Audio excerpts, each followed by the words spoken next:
tanto ruido confunde. ¿Qué o quién estará detrás? ¿Te atreves a abrir? En la web suena más fuerte y claro. Cabecera MX presenta El Timbre. Iniciamos.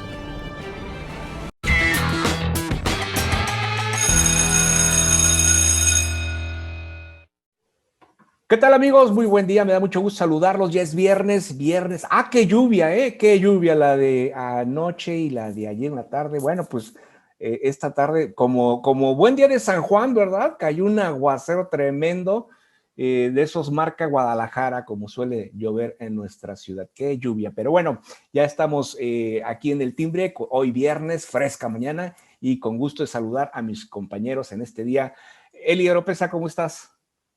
¿Qué tal, Alberto? ¿Qué tal, Carlitos? Un gusto estar aquí con ustedes. Efectivamente, viernes ya de frillito y sí, una terrible tormenta de esas que ya sabemos que llegan a Guadalajara y que causan estragos. Efectivamente, en el día de San Juan, yo no me fui a cortar el cabello, espero que por eso no me deje de crecer lindo y bonito.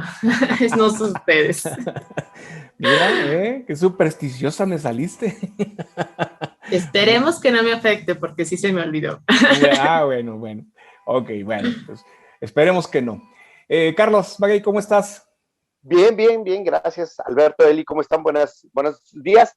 Ayer, de veras, en la ciudad un caos terrible.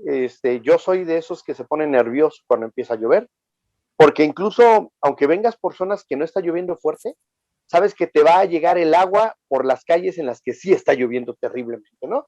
Ayer por la noche iba yo por Enrique Díaz de León dando vuelta para Avenida México, para ir hacia Notisistema, y resulta que el agua empezó a crecer ahí en los carriles de Avenida México de manera increíble, al grado que yo prácticamente me tuve que aventar en contrasentido en una calle para irme porque estaba creciendo muchísimo el agua, y la verdad es que yo soy muy sacatón para quedarme en esos puntos, me pongo muy nervioso y mejor me aventé una cuadrita en contrasentido, ofrezco una disculpa. Afortunadamente no molesté a nadie, pero sí, terrible la lluvia de anoche.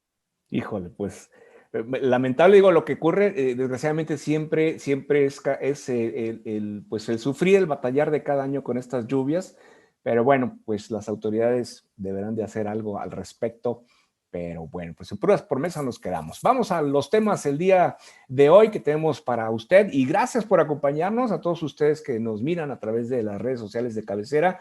Sigan participando a través de sus opiniones y sus comentarios, que son muy buenos, muy nutridos, sobre todo conocer qué es lo que piensa sobre los temas que aquí manejamos. Y bueno, vamos con un tema que pues desde un principio se manejó desde la campaña de presidente, ¿no? Que se iba a someter a escrutinio de la sociedad, del pueblo sabio, para ver pues si continúa en su pues presidencia o no, y qué decide este pueblo. Ya recuerden que también ya la Corte ya avaló este tipo de consultas, lo consideró constitucional, aunque pues algunos constitucionalistas no lo ven de esta forma. Pero bueno, resulta que el INE pues ya alista esta consulta popular para el 1 de agosto, que se podrá realizar y en la cual esperan participar, que podrían participar, no que esperan, podrían participar 93 millones de ciudadanos, que son los que integran la supuesta lista nominal de electores en el país. Así es de que,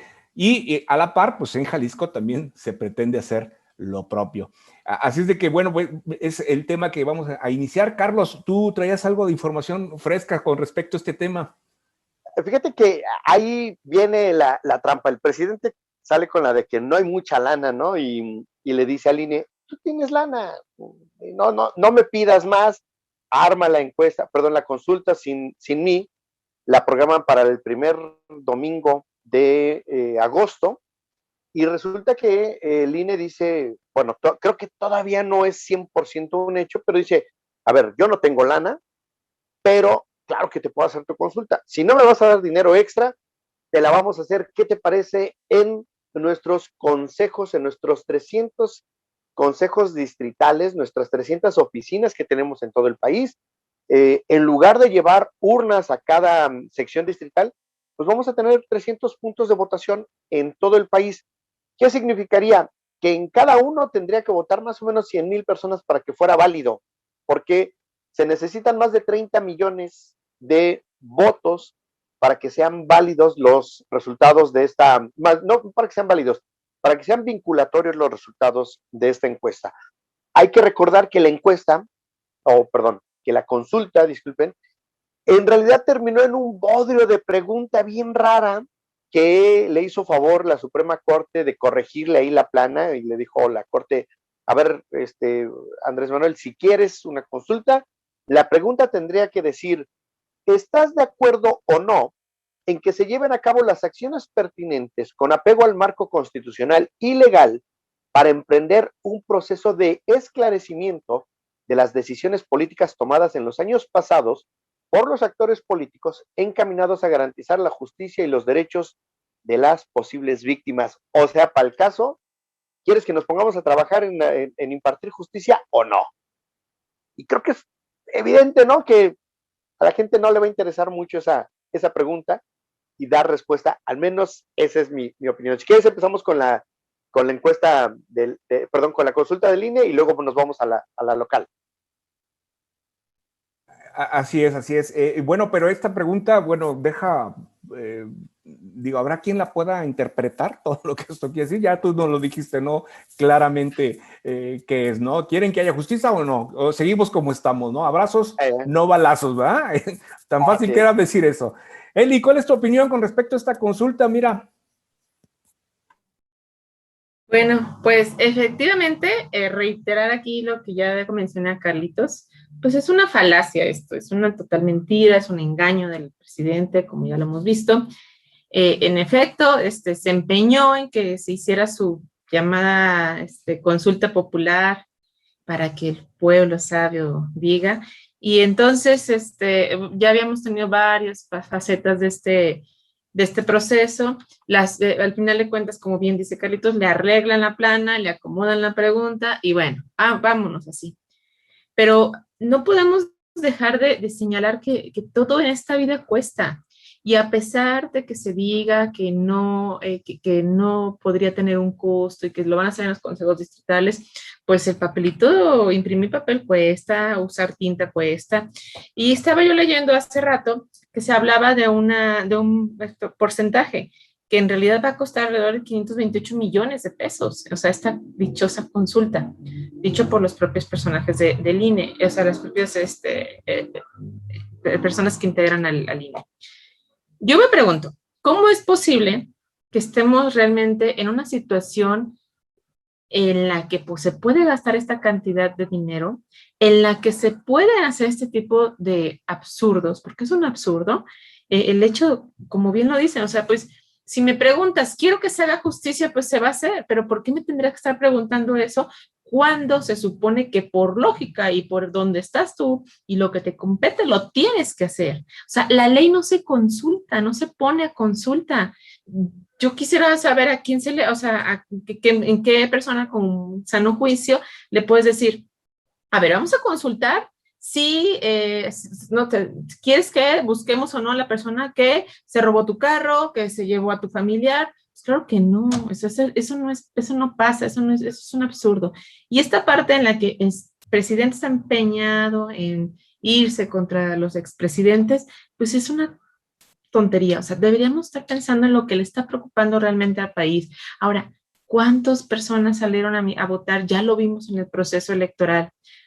¿Cuántas personas realmente podrían estar saliendo a votar en este 1 de agosto? Ya lo decía Carlitos. O sea, es imposible que realmente se cumpla el objetivo, pero sabemos que lo va a decir, ¿eh? O sea, el señor el día de la mañanera, un día después de esa consulta, va a salir a decir que fue un éxito, que sí, que el pueblo habló y que se van a ir y que van a enjuiciar y que van a buscar cómo. Señor, póngase a trabajar, póngase a invertir y ver la manera en la que los niños con cáncer no estén muriendo, en las que las mujeres no estén muriendo por el tema de los feminicidios que siguen a la alza, en la que el tema de seguridad, que ya está rebasado, realmente se atienda. Eso es lo que nos importa a los mexicanos, es más, ni siquiera tener por qué preguntarnos, porque es la obligación del presidente estar donde está. Lo pusimos ahí, se le puso ahí para que cumpliera un objetivo y un trabajo, cosa que no está haciendo y que solamente pierde tiempo en estas tonterías que no tienen ni pies ni cabeza, pero lo peor y lo más lastimoso, de verdad, es que se presten a estas instituciones como son la Suprema Corte de Justicia de la Nación, como es el propio INE. La verdad, eso yo creo que es lo más lastimoso de esto, porque de verdad dices, ¿en qué país estamos? ¿País de juguete o de qué? Sí, Carlos. Tu micrófono. Perdón, discúlpenme.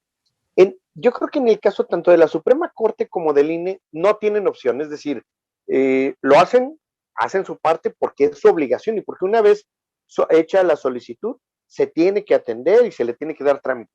¿Cómo y de qué manera, en qué extremos? Bueno, pues ya eso depende literal de la suficiencia presupuestaria. Todos sabemos que no va a haber lana para que sea un proceso como si fuera una elección constitucional. Qué bueno que al menos no se le va a destinar tanto dinero.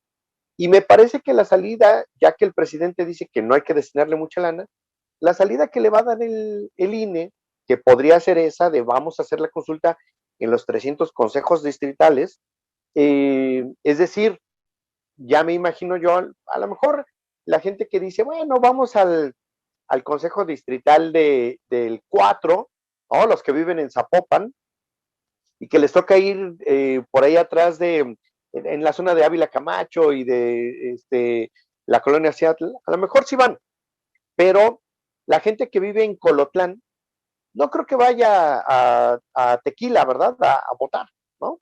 O los que viven en el Grullo, no creo que quieran ir a Autlán, aunque les quede cerquita.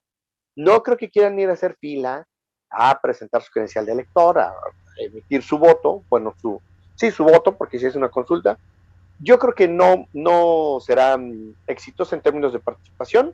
El presidente efectivamente va a terminar diciéndole al INE, no hubo más participación porque no quisiste, y le va a echar la culpa, pero lo importante es que el INE haga su chamba, la Suprema Corte ya hizo la suya, y creo que nos vamos a ver de todos modos en una decisión que sea cual sea, no será vinculante porque no va a alcanzar el 40% de la participación del, del padrón electoral, bueno, del listado, y no va a quedar más que en una mera anécdota y charlotada, perdón, que el presidente va a poder usar como quiera. Si le interesa, le va a dar vuelo y va a decir, ya ven, la gente dijo que sí, hay que hacerlo. Si no le interesa, él va a decir, bueno, no fue vinculatorio, entonces no estamos obligados y ahí muere. Y de todos modos, la decisión la va a terminar tomando el presidente. Sí, definitivamente que pues se está prestando al juego, ¿no? Al juego del presidente con esta famosa consulta, una consulta que pues va a salir, aún así, aunque no hay presupuesto, va a salir cara porque se pretende establecer el mismo modelo que se llevó en la elección del 6 de junio, es decir, abrir 57,000 mesas de recepción aproximadamente, 2,000 boletas en cada casilla donde se pudieran abrir. Pero bueno, si seguimos este esquema que tú nos estás comentando, Carlos, sí, la verdad va a ser bien complicado, sobre todo a las comunidades muy lejanas a donde se encuentran las seccionales, perdón, las juntas distritales, pues va a ser muy complicado el traslado y como para ir a participar de este juego de la consulta, pues yo creo que va a ser, no creo que lo vayan a tomar con la seriedad. Pero acuérdate que hay 30 millones de mexicanos que votaron por el presidente, ¿eh? Y él todavía lo siente que los trae en la bolsa, entonces mágicamente puede haber ahí algún efecto en esa consulta, ¿no? Pero bueno, oye Carlos, pero en Jalisco no es la excepción, ¿no? Sabemos la nuestra. ¿Y qué viene? Nuestra propia encuesta Patito, nuestra propia consulta. Es una encuesta, perdón, una consulta, perdón que me haga bolas tanto con esto, es una consulta que se presenta con la intención de este cuento que nos ha traído, perdón, esta propuesta que nos ha traído el gobernador, de si seguimos o no seguimos en el pacto fiscal y, bueno, en los convenios de coordinación fiscal. Que la pregunta que nos hacen es una pregunta ya aprobada por el Consejo de Participación Ciudadana, que recientemente se integró y que le tocó la chamba de redactar una pregunta bien sesuda. Si creyeron que la de Andrés Manuel estaba media jalada, espérense a la local. La local dice: ¿estás de acuerdo en revisar la política fiscal para que el Congreso del Estado de Jalisco decida si Jalisco se mantiene adherido a los convenios de coordinación fiscal, se negocian nuevas condiciones o se dan por terminados? Y las respuestas son sí o no. Y francamente hay que decirlo, esa pregunta está bien jalada. ¿Por qué? Porque lo que te están diciendo es que si el Congreso puede o no revisar eso. Y resulta que no solamente es una atribución, sino es una obligación del Congreso hacerlo. Es como si le dijéramos, como si nos dijera: ¿estás de acuerdo con que el Congreso le revise las cuentas a los municipios? Pues es su chamba, es su trabajo, no pueden dejar de hacerlo. Que no lo hagan cotidianamente, que se hagan patos, es otra cosa. Pero la pregunta es igual de inocua. No importa lo que me preguntes, más bien no importa lo que me respondas, ciudadano, de todos modos lo tengo que hacer, ¿no? Tanto en la pregunta de Andrés Manuel como en la pregunta de Enrique Alfaro, en los dos casos. Aquí, siquiera, se está pensando en un esquema un poco más económico. ¿Cómo se piensa hacer? Todavía no está acordado, pero una de las posibilidades que han manejado los integrantes de ese comité de participación ciudadana que recientemente se integró es que la consulta se haga por zonas del país, del estado, perdón, que no se haga todo el mismo día en un solo domingo, sino que se haga en 3 jornadas, 3 domingos diferentes. Se llevan las urnas electrónicas, eso ahorra gastos y ahorra en escrutinio y en cómputo, o sea, es rapidísimo. Se llevan las urnas electrónicas, se hacen las votaciones, que creo que tienen ahorita 1000 y cacho, 1000 y tantas urnas, entonces ya es un buen número, y se llevan de un lugar a otro en diferentes puntos. Con eso se hace la consulta y se acabó. Rápido termina el proceso. De todos modos, una vez más, creo que la respuesta de la gente no va a ser ni sí ni no, sino la respuesta va a ser: perdón, me repite la pregunta, por favor, porque no la entendí. Y creo que en eso vamos a terminar. Digo, este tipo de ejercicios, pues, ¿en qué aportan y qué ayudan, tanto en lo federal como en lo local, en el estado de Jalisco? ¿De qué sirven? Digo, si no tienen ninguna validez y si no van a alcanzar esa representatividad para hacerlas vinculantes, ¿qué caso tiene hacerlas?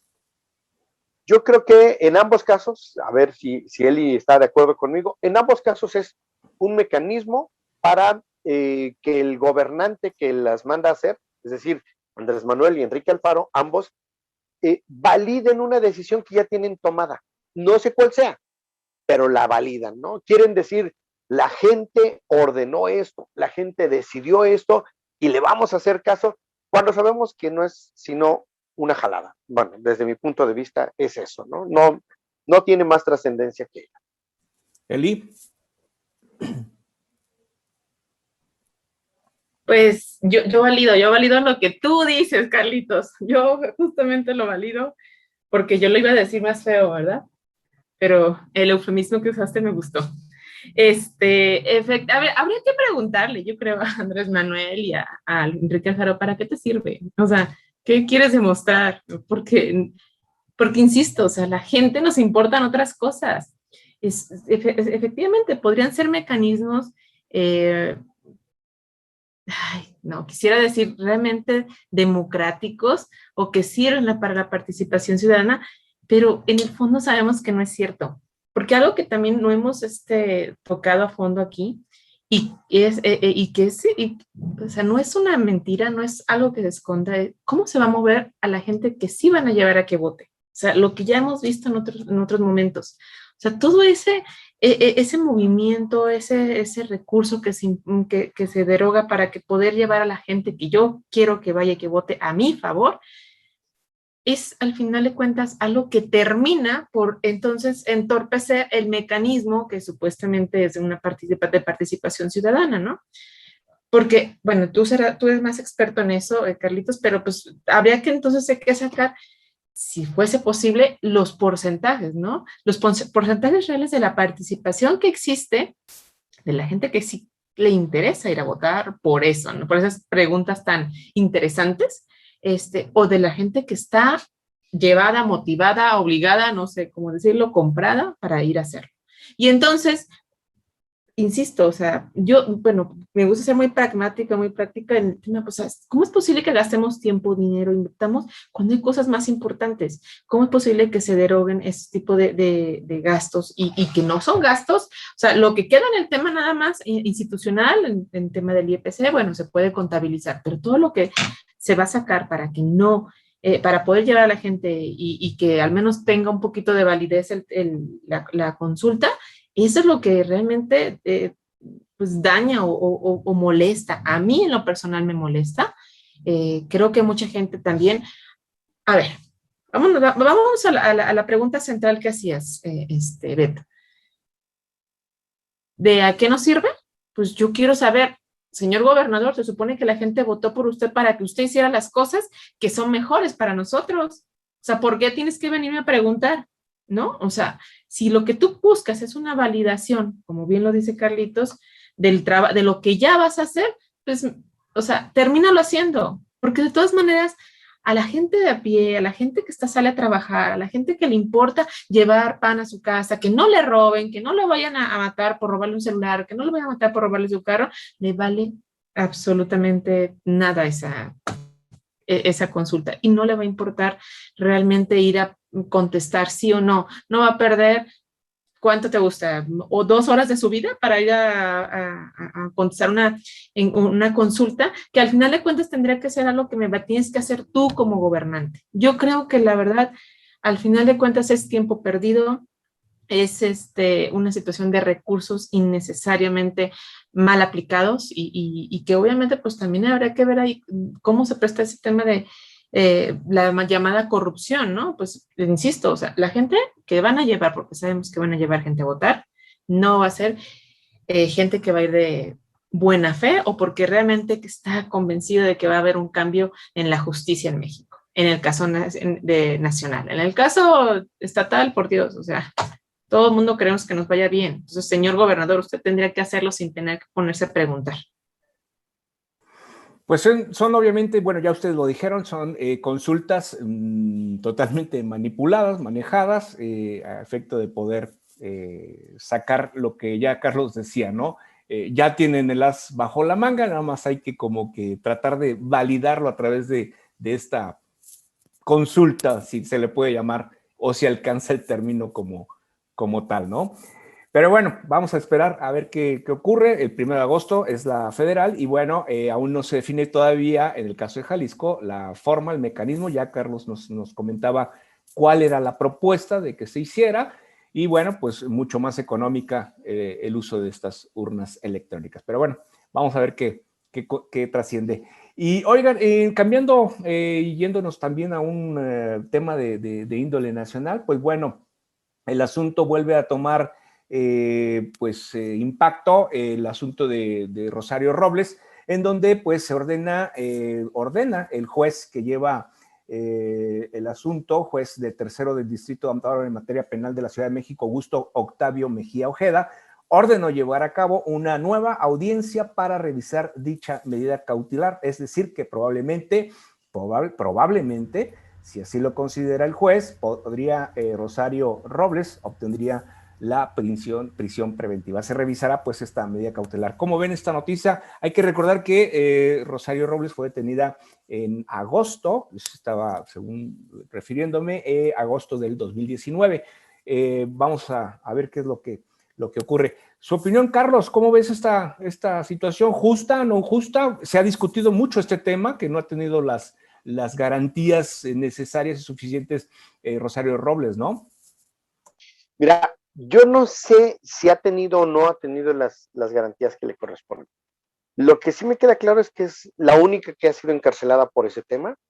Además, por algo que cuando se dio a conocer en una investigación, si no me equivoco, de Animal Político, y creo que Mexicanos contra la Corrupción, no estoy muy seguro, pero al menos Animal Político sí, sí lo recuerdo, que fueron ellos los que lo sacaron. Un tema muy importante, muy fuerte, en el que estaba muy claro que sí había clarísimos indicios de corrupción, pruebas contundentes, que además no fueron solamente producto de una investigación de Animal Político, sino que la Secretaría de la Función Pública tenía información al respecto y la Auditoría Superior de la Federación también. Es decir, si eran elementos probados y yo sé, muchos sentimos que encarcelar a Rosario Robles fue una venganza del presidente, fue un asunto personal. Sí, sí lo creo, pero también creo que sí hacía falta que alguien se fuera al bote por eso. Y no, lo malo es que nomás hay uno, ¿no? Debería haber más encarcelados, debería haber más personas pagando por eso. Y lo que parece, insisto, al solamente caer Rosario Robles y no todos los funcionarios de la universidad.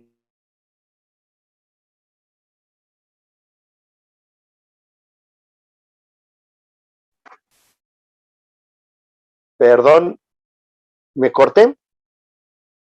¿Ya estoy de Sí, regreso? sí, sí, ya estás. Ya.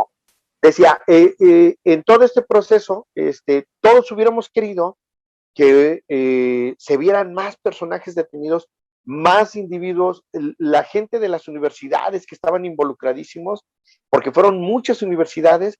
Bueno, todo eso, yo creo que lo conveniente sería que viéramos más detenidos y no que la única detenida esté a punto de salir, eh, porque además todos sospechamos que efectivamente su detención tiene que ver con que Andrés Manuel le traía ganas de meterle al bote por asuntos personales y no necesariamente por sus deudas como funcionaria. Sí, la famosa estafa maestra que, bueno, pues es señalada junto con el manejo de recursos que se desviaron a través de universidades de todo tipo, públicas y privadas también mencionan. Pero es cierto, digo, todo esto hace parecer que es más una cuestión política que una cuestión verdaderamente más jurídica o legal, ¿no? Sí, porque hay que recordar que las instituciones de educación pública tienen son tratadas por separado en el momento de las licitaciones públicas de todo el país, porque a ellas sí se les puede hacer una asignación directa, incluso teniendo costos más altos que una empresa privada, incluso aunque hay otros competidores que ofrezcan algo similar. Hay excepciones que marcan muy claramente que las universidades públicas pueden ser objeto o pueden ser beneficiarias de una licitación, adjudicación directa, precisamente porque son instituciones públicas. Y se supone que se aprovecharon de esos espacios, de esos recovecos, para literal volarse dinero y muchísima lana. Y sí, cómo manejar ese recurso y como dices, ¿no? Solamente hay un detenido y resulta que es más político que legal el asunto, ¿no? ¿Dónde están los demás? ¿Dónde están los verdaderos responsables de esta estafa maestra? Eli, tu opinión con respecto a este tema.